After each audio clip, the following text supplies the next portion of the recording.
आपको ये भी लगता है कि भारतीय सेना पर भी इस वक्त काफी दबाव है और ये बात बार बार कही जाती है जब जब हमला किया जाता है और आतंकवादी घटनाओं में अब देख रहे हैं लगातार इजाफा हो रहा है कश्मीर में, जिस तरीके से हालात बदल रहे हैं, तो कोशिश यही है कि ये एक मैसेज दिया जाए रोहित, जो बात कमर साहब आगा साहब कह रहे हैं उसी को आगे बढ़ाते हुए, तो ये जो मैसेज है ये देना बहुत ही जरूरी हो जाता है इस वक्त में। ठीक है मीमांसा, बिल्कुल आप सही कह रहे हैं। बहुत बहुत शुक्रिया कमर आगा साहब हमसे बात करने के लिए। कृष्णमोहन मिश्रा हमारे साथ आ गए हैं। एक बार कृष्णमोहन मिश्रा के पास हम चलते हैं मीमांसा, जो इस प्रेस कॉन्फ्रेंस में मौजूद रहे होंगे जहां ये वीडियो सेना की तरफ से आज दिया गया है। कृष्णमोहन, आप दिल्ली में आना की, लेकिन मैं एक चीज़ आपसे पूछना चाहता हूँ। न्यूज़ रूम में इस वक्त मेरे पीछे आप देख रहे होंगे सब लोग खड़े हुए हैं, खून में एक उबाल है। ये वीडियो देखने के बाद लग रहा है कि भारत ने पाकिस्तान को उस बर्बरता का करारा जवाब दिया है। लेकिन हमारा कहना कृष्णमोहन ये है कि न सिर्फ ये जवाब पाकिस्तान को है, बल्कि इस देश के हर उस आदमी को है जो सेना के सर्जिकल स्ट्राइक पर सवाल उठा रहा था और कह रहा था कि आपने सर्जिकल स्ट्राइक किया है तो सबूत कहाँ है। तो आज सबूत आ गया। रोहित, एक बहुत महत्वपूर्ण बात मैं आपको बता रहा हूँ। आर्मी में, सेना के अंदर एक सेटअप होता है, इसको आर्मी लियाजन सेल कहते हैं। करगिल के बाद ये बनाया गया था। एक तरह से ये एडहॉक सिस्टम होता है और यहाँ के ऑफिसर्स कभी मीडिया से के सामने रूबरू नहीं होते हैं। ये पहला मौका है कि जब आर्मी लियाजन सेल के जो एडीजी पीआई उनका रैंक कहलाता है वो सामने आए और उन्होंने एक प्रेस कॉन्फ्रेंस की। हम लोगों को कुछ ही देर पहले ही सूचना मिली कि ADG PI major general Narula एक स्टेटमेंट देंगे, तो हमें भी ताज्जुब हुआ कि क्योंकि एएलसी कभी आर्मी लियाजन सेल कभी भी स्टेटमेंट इस तरह से इशू नहीं करती, कभी भी बाइट नहीं देती, कभी प्रेस कॉन्फ्रेंस नहीं करती। तो जाहिर है कि न केवल पाकिस्तान को जवाब दिया गया है, बल्कि इसको गवर्नमेंट ओन कर रही है, सेना इसको ओन कर रही है और एक मैसेज है, एक बहुत क्लियर और बहुत साफ मैसेज है सबके लिए जो कि भारत के अगेंस्ट में काम कर रहे हैं, कश्मीर में घटनाओं को आगे बढ़ा रहे हैं। एक और ख़ास बात, कुछ ही दिन पहले मैं एक कमांडर से बात कर रहा था और उसने साफ साफ आशंका जताई कि इस बार की गर्मियों में चीज़ें बहुत ऊपर के लेवल तक जाएंगी। जो चीज़ें दिख रही हैं अभी कश्मीर में होते हुए, टेररिज्म को जिस तरह से भड़काया जा रहा है, जिस तरह से लोगों को एजिटेट किया जा रहा है और हालात को 90 के दशक में ले जाने की कोशिश की जा रही है, उनका ये कहना था, साफ साफ उन्होंने आशंका जताई कि इस बार की गर्मियाँ मुश्किल होंगी और उन्होंने बताया कि इस बार हम लोग अपनी आउटरीच थोड़ी सी बढ़ाएंगे, यानी जो ऑपरेशन है उनका दायरा हम बढ़ाएंगे। ये बात कुछ ही दिन पहले एक कमांडर ने मेरे से कही थी। कृष्णमोहन, दो बड़ी चीज़ें हैं पिछले 2 दिन के अंदर। एक, मेजर तरुण गोगोई को सेना प्रमुख की तरफ से एक प्रशंसा पत्र दिया जाता है। वो शख्स जिसको लेके इस देश में एक बड़ा तबका आवाज़ उठा रहा था कि सेना कैसे किसी को जीप के आगे बांध सकती है, उसको सेना का चीफ प्रशंसा पत्र देता है। उसके बाद अगले ही दिन सेना की तरफ से एक वीडियो जारी हो जाता है कि ये लीजिए, मुंह पे मारा जाता है वीडियो 30 सेकंड का, कि ये हमने कल पाकिस्तान के खिलाफ कार्रवाई की है, अब आप हमसे सबूत मांगिए। क्या हम ये समझें कि आने वाले दिनों में वो तमाम ताकतें जो भारत के अंदर रहकर भारत के खिलाफ आवाज़ उठाती रही हैं, उनको सेना की तरफ से ऐसे ही मुंह पर तमाचे दिए जा सकते हैं? रोहित, पिछले 2 दशक से मैं सेना के साथ जुड़ा हुआ हूँ, रिपोर्टिंग कर रहा हूँ। सेना कार्रवाइयाँ छोटे लेवल पे या ऐसी कार्रवाइयाँ जिनको ओन नहीं किया जाता था, ऐसी कार्रवाइयाँ होती रही हैं पहले, लेकिन पहली बार एक साफ स्टैंड है कि हम कार्रवाई भी करेंगे, हम उसको ओन भी करेंगे और हम बताएंगे भी कि हमने ये कार्रवाई की है। ये साफ एक सिग्नल है। वैसे भी हम देखते हैं कि कभी कभी कार्रवाई से ज़्यादा जो कार्रवाई का भय होता है वो असर डालता है। यहाँ पर भारतीय सेना साफ एक संदेश दे रही है कि हमने ये कार्रवाई की है। उन्होंने अपने स्टेटमेंट में कहा कि पाकिस्तान की चौकियां आतंकवादियों को मेडिकल सुविधाएं देती हैं, उनको लॉजिस्टिक सपोर्ट देती हैं, उनको एडम सपोर्ट देती हैं। और कुछ दिन पहले जो नौगांव में 4 आतंकवादी मारे गए तो उस दौरान ये चीज़ साफ हुई थी कि उनको इस तरह से मदद होती रही है। कोई नई बात नहीं है। पाकिस्तान हमेशा से 47-48 में जो पहला कश्मीर वॉर था, जब कबायलियों का लश्कर लेकर पाकिस्तान की सेना आई थी, 65 में ऑपरेशन जिब्राल्टर, उसके बाद 80 के दशक में जनरल जियाउल हक का ऑपरेशन टोपैक, लगातार पाकिस्तान की सेना इनको इस्तेमाल करती रही आतंकवादियों को अपनी एक ऑक्सिलरी फोर्स की तरह से। लेकिन और उसके खिलाफ भारतीय सेना क्रॉस बॉर्डर फायरिंग में भी उलझती रही है, क्योंकि पाकिस्तान की वो चौकियां आतंकवादियों को कवर फायर देती हैं। ठीक है। लेकिन पहली बार एक प्यूनिटिव एक्शन लिया गया और ये शब्द इस्तेमाल किया गया, प्यूनिटिव फायरिंग,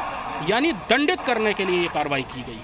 रोहित, कृष्णा प्रियेगा हमारे साथ। हम अपने दर्शकों को एक बार ये पूरा वीडियो फिर से दिखाना चाहते हैं, फुल स्क्रीन दिखाना चाहते हैं। आप देखिए किस तरीके से कल रात को नौशेरा इलाके में भारतीय सेना ने कार्रवाई की है पाकिस्तान के खिलाफ। उसकी ये पोस्ट तबाह कर दी गई है इस फायरिंग के दौरान, जो भारत ने दंडात्मक कार्रवाई की है पाकिस्तान के खिलाफ। और सेना ने पहली बार इस तरीके से ये वीडियो जारी किया है। आप इसमें देख सकते हैं धमाके होते हुए, बारूद की आवाज़, वो धमाके के बाद वो धुआं उड़ते हुए देख सकते हैं। वो फायरिंग के दौरान जो चमक दिखाई दे रही है, जो आग दिखाई दे रही है, वो भी आपको इस तस्वीर में साफ तौर पे दिख रही होगी। और इससे आप अंदाज़ा लगा सकते हैं कल रात ये किस तरीके की कार्रवाई हुई है। और पहली बार भारतीय सेना ने इसके बाद ये वीडियो जारी किया, ये बताते हुए कि पाकिस्तान लगातार अपने इन पोस्ट के रास्ते आतंकवादियों को जम्मू कश्मीर में घुसाने की कार्रवाई करता रहा, लिहाजा उसे जवाब देने के लिए भारत ने ये दंडात्मक कार्रवाई कल की है। अनिल कौल साहब हमारे साथ आ गए हैं, रक्षा विशेषज्ञ हैं। स्वागत है कर्नल अनिल कौल जी न्यूज़ पर आपका। मैं एक ही सवाल सबसे पूछ रहा हूँ, आपसे भी पूछना चाहता हूँ वही सवाल। ये वीडियो किसके मुंह पे थप्पड़ है, पाकिस्तान के या हिंदुस्तान में उन लोगों के जो सेना से सर्जिकल स्ट्राइक का सबूत मांग रहे थे? ये दो तरफा थप्पड़ लगाई हुई है रोहित साहब। ये उनको भी लगाया कि जो वो डिनाई करते रहते हैं कि भारतीय फौज ने तो कभी किया ही नहीं है, वो कभी आए ही नहीं थे। तो हमने सारा कुछ दिखा दिया, फॉरेन जर्नलिस्ट को ला के दिखा दिया। वहाँ तो गोला बारूद ही नहीं है, कुछ नहीं है। और उनको थप्पड़ लगाया कि ये चीज हुई है और ये आपके सामने है। और नंबर 2, ये जो हमारे अंदरूनी जैसन बैठे हुए हैं, उनके लिए भी ये एक थप्पड़ है कि आपको अगर शक होता है भारतीय सेना पे, तो आप ये शक करना बंद करें, क्योंकि भारतीय सेना सक्षम है अपने काम करने में। आप अनिल कौल साहब, इससे पहले सेना कभी इस तरीके से वीडियो जारी नहीं करती है, इसको क्या समझे? ये सेना की मजबूरी है जो हालात पिछले दिनों हुए सर्जिकल स्ट्राइक के बाद, या फिर ये नई स्ट्रेटजी है जो आज के समय में जरूरी है? रोहित, ऐसा है कि आज की तारीख में जो 2017 हो गया है, साइकोलॉजिकल वॉरफेयर बहुत जरूरी हिस्सा बन गया है ओवरऑल कॉम्बैट का। और ये एक साइकोलॉजिकल वॉरफेयर का हिस्सा है। और ये बड़ी अच्छी बात है कि फौज उसके साथ कदम बढ़ा के चल रही है और साइकोलॉजिकल वॉरफेयर को भी एक हिस्सा बनाया है ओवरऑल कॉम्बैट का। और छुपाने की क्या बात है, हमने किया है तुम्हारे मुंह के ऊपर किया। और आप उसको डिनाई नहीं कर सकते। इंटरनेशनल कम्युनिटी को दिखाने में आप ये नहीं कह सकते कि इंडिया ऐसी विकास करे। बहुत बहुत शुक्रिया अनिल कौल साहब हमसे बात करने के लिए। कर्नल अनिल कौल, रक्षा विशेषज्ञ, कह रहे हैं कि आज के समय में साइकोलॉजिकल वॉरफेयर भी उतना ही इम्पॉर्टेंट है। लिहाजा आज के दौर में अगर सेना ये वीडियो जारी कर रही है तो ज़रूरी है कि आपने अगर कुछ किया है तो आप उसको ओन करें, आप बताएं, ताकि सामने वाला डिनाई ना कर सके कि हमारे साथ तो ऐसी कोई कार्रवाई हुई ही नहीं है। विशंबर दयाल साहब हमारे साथ आ गए फोन लाइन पर, रक्षा विशेषज्ञ। विशंबर दयाल जी, आपका स्वागत है जी न्यूज़ पर। ये वीडियो आपने देखा होगा, कैसी फीलिंग आई आपको? पहली बात तो बहुत अच्छी फीलिंग है। मैं उन सेना के उन जवानों को, उस यूनिट को बधाई देता हूं जिसने कार्रवाई की है। और मैं समझता हूं, मैं पिछले 1-2 साल से जो अपने जी न्यूज़ पर हमेशा एक मुहिम रखता हूं कि एलसी पर हमें बहुत एग्रेसिव होना पड़ेगा। पाकिस्तान के लिए एलसी अनटेनेबल करनी पड़ेगी। अगर हम ओवरऑल स्ट्रेटजी में एनिमी के इन्फिल्ट्रेटर्स हैं, जो टेररिस्ट हैं, उनसे अगर हमें अपना युद्ध जीतना है, आंतरिक अगर उसको खत्म करना है, तो हमें एलसी पर इतना स्ट्रांग होना पड़ेगा कि पाकिस्तान की हर पोस्ट का जो जिम्मेवार आदमी है वो डरे कि अगर मैंने इसकी मदद की तो भारतीय सेना एक एग्रेसिव कार्रवाई करेगी। मैं समझता हूँ एक बहुत अच्छी शुरुआत की है भारतीय फौज ने। एलसी पर हमें सतर्क रहना चाहिए। एलसी पर ऐसी और पोस्टें हैं, सेना जानती है कि कहां से इन्फिल्ट्रेशन होती है। मैं समझता हूं उनको भी हमें डिस्ट्रॉय करना चाहिए और पाकिस्तान को एक बहुत स्ट्रॉन्ग मैसेज देना चाहिए, क्योंकि यही एक कंट्रोल करने का तरीका है। एलसी पर पाकिस्तान को स्पष्ट संदेश दो। जहां तक बात वीडियो जारी करने की है, ये सेना का अपना निर्णय है, मैं उसकी दाद देता हूं। मैं ये समझता हूं कि भारतीय सेना जो है वो हमेशा थोड़ा सा दबक के, शर्म से थोड़ा सा उससे काम करती है। मैं समझता हूँ ये उसका एक नया रूप है और उसको वो ऐसी तक सीमित रखें ताकि जो हमारे अंदरूनी लोग हैं जो इस किस्म की चीजों को उठाते हैं, उगाड़ते हैं, उनको किसी किस्म का मौका नहीं दिया जाए। सेना की एक बहुत ऊंची छवि है और जो हमारी सेना, भारतीय सेना है, उसका अपना एक इतिहास है और उसको ये नहीं मैं कभी भी कहूंगा कि हम किसी समय पर किसी किस्म से दबे हुए नहीं, हमें राष्ट्रीय स्तर पर भी किसी किस्म का दबाव नहीं लेना है। और बिशंबर जी चीज है और ये काम करना चाहिए था। बिशंबर जी, स्टूडियो से सचिन बोल रहा हूँ। ये कहीं ना जी बिशंबर जी, ये मुझे कहीं ना कहीं ये लग रहा है कि शायद ये वीडियो एक और सोचा समझा मानदंड चेंज ये करता है कि हम अंतर्राष्ट्रीय कम्युनिटी के सामने ये तो कहते हैं कि कश्मीर भारत का अभिन्न अंग है, किसी तीसरे की हमें इंटरवेंशन मौजूद नहीं होगी, लेकिन जब अभिन्न अंग है तो आज ये वीडियो ये भी बताता है कि हमें अपने अभिन्न अंग के जो बॉर्डर्स हैं उसे कैसे सुनिश्चित रखना है, सुरक्षित रखना है, वो हमें आता है इंटरनेशनल कम्युनिटी को। ये भी आज हमने बता दिया। बिल्कुल, ये इंटरनेशनल कम्युनिटी को एक मैसेज है। देखिए, कारगिल युद्ध से मैं आपको एक बात बताना चाहता हूँ, इंटरनेशनल कम्युनिटी ने जो अच्छी सेनाएं हैं, जो सैनिक, जो भी सेनाएं हैं, चाहे अमेरिकन सेना है, चाहे ब्रिटिश सेना है, जो अच्छे सैनिक हैं, वो हमेशा इस बात की दाद देते हैं कि भारतीय सेना हमेशा राइचुअस है, भारतीय सेना हमेशा ठीक कार्रवाई करती है, जो कि सैनिक की मर्यादा में, ये हमारा मर्यादा है। हमारी जमीन पर बैठकर पोस्ट बनाकर एलसी के थ्रू हमारे यहाँ टेररिस्ट को हेल्प करना, हमारे यहाँ उनकी इन्फिल्ट्रेशन की मदद करना, ये हमारे देश के हित के खिलाफ है। हम इसके अगेंस्ट कार्रवाई करने, ये राइचुअस है बिल्कुल। इंटरनेशनल कम्युनिटी इसका पूरा सपोर्ट करेगी और मैं समझता हूँ कि अच्छा मैसेज है। जी, इस वक्त राजू केरनी भी हमारे साथ बने हुए हैं। बिशंबर दयाल साहब, बहुत बहुत शुक्रिया। और जाहिर सी बात है, वो जो एक खून में उबाल आने वाली जो एक फीलिंग है, एक मूवमेंट है, वो इस वीडियो को देख करके आती। राजू केरनी इस वक्त हमारे साथ मौजूद हैं। राजू, और इसमें क्या इन्फॉर्मेशन शेयर की गई है, क्योंकि कई दिनों से ये सवाल उठाए जा रहे थे, पूछा जा रहा था, और आज इस घटनाक्रम को इस वीडियो से बता दिया जाना कि हाँ, न केवल हम बताते हैं, हम करते हैं और करके ये दिखाते हैं। देखिए, लाइन ऑफ कंट्रोल की हम बात करें तो नौशहरा सेक्टर में 14 तारीख संडे जो था, तब नौशहरा सेक्टर में मैं गया था, वी न्यूज की टीम वहां पे गई थी, और उसके बाद जो है 21 तारीख को अखनूर सेक्टर का लास्ट जो पोस्ट जो है, जिसके अक्रॉस भिम्बर का इलाका था, तो वहां पे इन दोनों जगहों पे लाइन ऑफ कंट्रोल पे हमने जो जाते वहां पे जो जायजा लिया, उसमें साफ जाहिर था कि तनाव वहां पे बना हुआ था। और नौशहरा सेक्टर में तो पाकिस्तान पिछले लगभग 15 दिन से लगातार फायरिंग कर रहा था, और वो उसका टारगेट जो था सिविलियन निशाने पे थे, स्कूल थे निशाने पे, तो जिसको देखते हुए जो है वो सारे इलाके को सेना ने जो है लगभग खाली करवा लिया हुआ था। और पाकिस्तान की तरफ से रविवार रात को फिर इस इलाके में भवानी कलसिया सेक्टर जो है नौशहरा का, यहाँ पे जो है गोलाबारी की गई। तो उसके बाद जो है भारतीय सेना ने बड़ी सोची समझी प्लानिंग के तहत जो है ये जवाबी कार्रवाई की, क्योंकि उस दिनों भी जब हमारी बात हुई थी सेना के अधिकारियों से, उनका कहना था कि पाकिस्तान को जवाब दिया जाएगा, लेकिन जो है वो साफ उनका जाहिर था कैसे देना है, वो उन्होंने ये बता दिया। क्योंकि डिस्ट्रिक्ट एडमिनिस्ट्रेशन जो थी, डिस्ट्रिक्ट एडमिनिस्ट्रेशन ने कल आज 23 तारीख से ही सारे जो स्कूल हैं, आमतौर पर जून के महीनों में छुट्टियां होती हैं, ये नौशहरा और राजौरी के जो लाइन ऑफ कंट्रोल के नजदीक लगता है स्कूल है, वहाँ पे समर वेकेशन डिक्लेयर कर दी।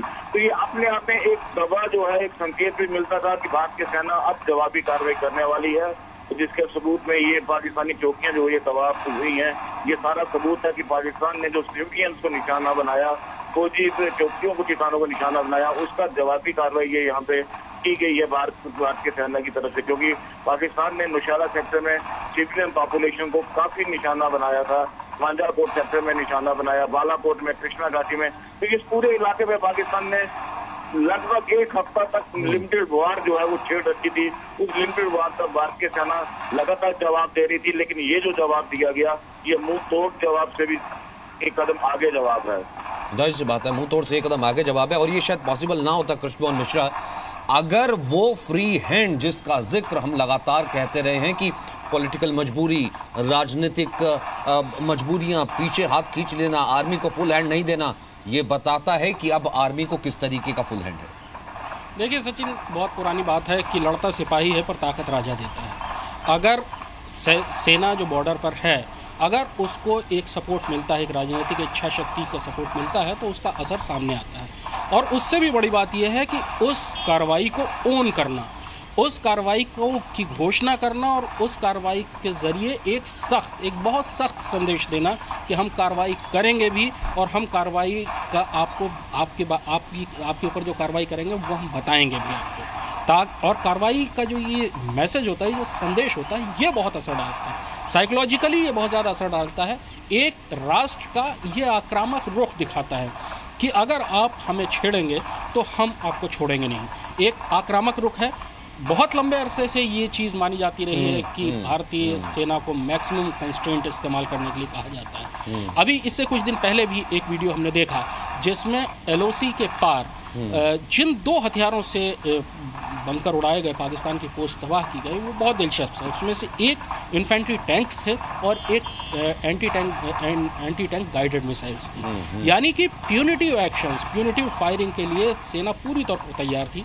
इस गर्मियों में आशंका है, बनी हुई है आतंकवादियों की तरफ से बड़ी कार्रवाइयों की, कश्मीर को 90 के दशक में ले जाने की, सीमा पार से समर्थन मिलने की। हम राजनीतिक इच्छा शक्ति की बात तो कर रहे हैं, आप ये भी देखिए ना कि किसी तरीके से कोई एजेंडा नहीं छोड़ा गया था घाटी में लागू करने के लिए, जहां पर पॉलिटिकल एजेंडा हो, पीछे धकेलने का हो, आतंकवादी गतिविधियां हो, तो आखिरकार अब इसकी सीमा हो चुकी थी और आज ये जवाब ये दिया गया है। कुछ पॉलिटिकल रिएक्शन जिसका जिक्र हम कर रहे थे वो आ रहे हैं, अब वो उसका रुख कर लेते हैं पहले। और आज भारतीय जवानों ने जिस ढंग से पाकिस्तान की पोस्ट ध्वस्त की है, वो जितनी सराहना करे उतनी कम होगी। लेकिन देर आए दुरुस्त आए, अब नहीं रुकना, अब किसी भी हालत में रुकना नहीं, आगे जाना है। हमको सोचना है कि लाहौर पे भी तिरंगा लहराना है। देश की सेना को सलाम, उनकी बहादुरी और जज्बे को सलाम। जिस प्रकार से नौशेरा सेक्टर में उग्रवादी जो पाकिस्तान धकेल रहा था, उनको रोकते हुए पाकिस्तान की एक पोस्ट को तबाह किया है बहादुरी से, इसके लिए हम देश की सेना को मुबारकबाद देते हैं। तो ये कुछ राजनीतिक रिएक्शंस, और कृष्णमोहन जिसका जिक्र हम कर रहे थे आपसे पहले, और ये वीडियो का एक तरफ जारी करना उन लोगों के लिए जो कि ये कह रहे थे, अब तक तो वो सर्जिकल स्ट्राइक के बाद इस तरह की बाइट्स आनी शुरू हो गई थी कि भैया सर्जिकल स्ट्राइक हुआ भी है कि नहीं हुआ है, कोई सबूत है या कोई वीडियो है। एक तो वो वीडियो उनके लिए देना, दूसरा ये कि इंटरनेशनल कम्युनिटी में भी ये मैसेज साफ देना, हाँ अगर इन्फिल्ट्रेशन के वीडियोस हैं, वो सब चीजें हो सकती हैं, तो हमें भी अधिकार है अपने बॉर्डर्स को सुरक्षित रखने का। बिल्कुल सचिन, संदेश दोनों तरफ है। और दरअसल सर्जिकल स्ट्राइक के बाद जो इस किस्म की राजनीतिक बयानबाजी हुई थी वो अभूतपूर्व थी। अभूतपूर्व इसलिए क्योंकि आमतौर पर राजनीति को देश की सुरक्षा और सेना से जुड़े मामलों में नहीं घुसाया जाता। आज से पहले ऐसी परंपरा देखने को नहीं मिली। ऐसा पहली बार था कि भारत ने सर्जिकल स्ट्राइक को ऑन किया और उसके बाद उस पर राजनीतिक बहस हुई, और उन बहसों का सबसे ज़्यादा फ़ायदा पाकिस्तान ने उठाया। पाकिस्तान के चैनल्स देखिए तो वहाँ पर सर्जिकल स्ट्राइक को नकारने के लिए जो सबसे बड़ा हथियार होता था वो भारतीय राजनीतिक दलों के ये बयान होते थे कि सर्जिकल स्ट्राइक हुई ही नहीं। और ये एक बहुत ही ऐसी चीज़ थी। आमतौर पर राजनीति से सेना को छोड़ दिया जाता है, सैनिक कार्रवाइयों को छोड़ दिया जाता है, लेकिन उसमें राजनीति में सेना की कार्रवाई को भी घसीटा गया। इसलिए इस बार जैसा कि मैंने बताया कि आर्मी लियाज़न सेल, जो कि आमतौर पर प्रेस के सामने नहीं आती, आधिकारिक रूप से वक्तव्य जारी नहीं करती, वहाँ के एक मेजर जनरल रैंक के अफसर, और प्रसंगवश मैं आपको बता दूं कि मेजर जनरल अशोक नरूला जो इस समय ADG-PI हैं, जिनका बयान आप बार बार दिखा रहे हैं, वो इससे पहले विक्टर फोर्स कमान कर रहे थे वैली के अंदर, यानी वो आतंकवाद विरोधी कार्रवाइयों के सिद्धांत हैं और वहाँ के टॉप कमांडर्स रह चुके हैं। तो ALC से इस बात को कहलवाना और वीडियो जारी करना, ये साफ है कि संदेश दोनों तरफ के लिए, इधर की तरफ भी उधर की तरफ भी। पाकिस्तान की तरफ से लगातार गोलाबारी होती रहती, भारतीय सेना जवाब देती रहती, लेकिन aggressive attack is best mode of defence, ये बहुत पुरानी कहावत कही जाती है। तो इस बार जो चौकियां उनको समर्थन दे रही थी, बार बार रोज़ की ये परेशानी थी।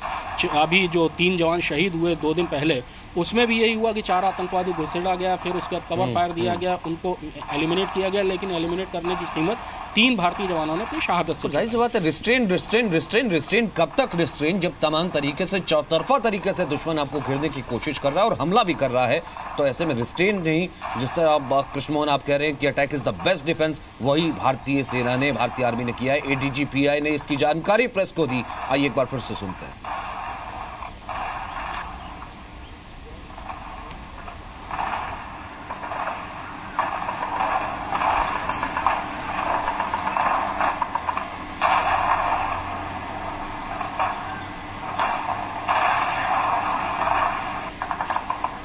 भारतीय सेना के काउंटर टेररिज्म स्ट्रेटजी के तहत एलसी पर प्यूनिटिव फायर असॉल्ट किए जाते हैं।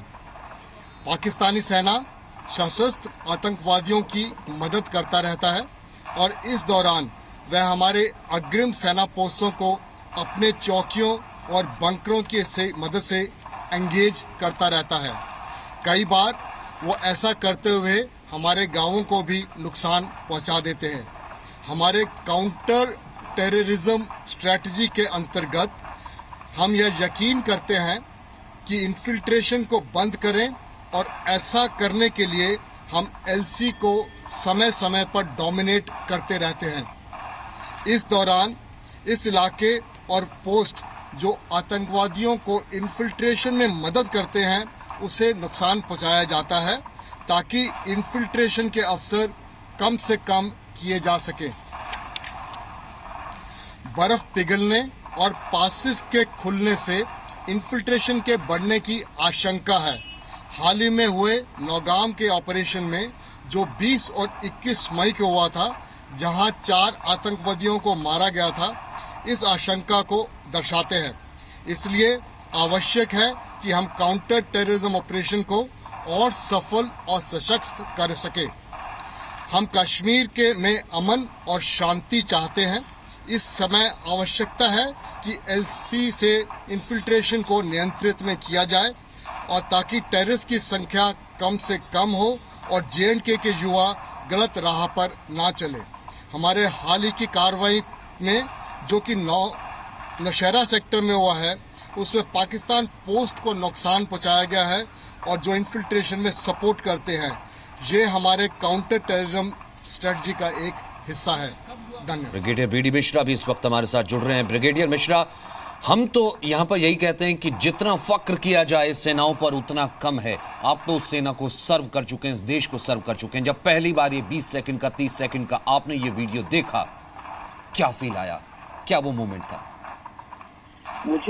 मुझे यह फीलिंग आई कि यह जो पनिशमेंट दिया गया है, यह पनिशमेंट पाकिस्तान डिजर्व करता है, लेकिन यह हर हफ्ते डिजर्व करता है, हर रिपीटेडली डिजर्व करता है और इसको दोहराया जाना चाहिए। यह फीलिंग आई हमको कि यह जो पनिशमेंट मिला है पाकिस्तान को, यह इसको दोहराना और इसको हर हफ्ते दोहराना जरूरी है, क्योंकि पाकिस्तान अगर यह नहीं समझेगा कि हम उसको पनिशमेंट देते रहेंगे तो यह वही कार्रवाई करता रहेगा जो कि घुसपैठ की करता है, बॉर्डर एक्शन टीम से करता है और कश्मीर में आतंकवादियों को बढ़ावा देता है, वहां के नौजवानों को पैसा देता है पत्थर फेंकने के लिए।